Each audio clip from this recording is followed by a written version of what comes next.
जनसंवाद न्यूज, सत्य आणि विश्वासाची बातमी। अंबरनाथच्या पालेगाव हायवेवर आज सकाळी भीषण अपघात झाला।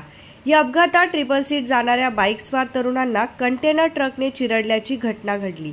यात 2 तरुणांचा जागीच मृत्यू झाला तर एक जण गंभीर जखमी आहे।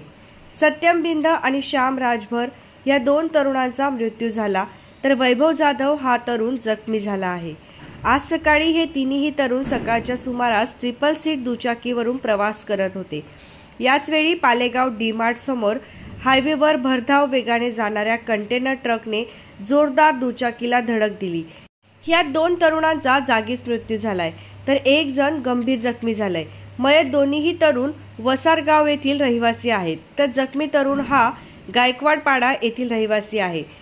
आता या प्रकरणी अंबरनाथच्या शिवाजीनगर पोलिसांनी गुन्हा दाखल करत ट्रक चालकाला अटक केली आहे। दरम्यान या घटनेनंतर वसार गावात शोककळा पसरली आहे। जनसंवाद न्यूज, सत्य आणि विश्वासाची बातमी। आजच सबस्क्राइब करून बेल आयकॉनला क्लिक करा आणि पहा ताज्या घडामोडींचा अचूक अंदाज आपल्या मोबाईलवर।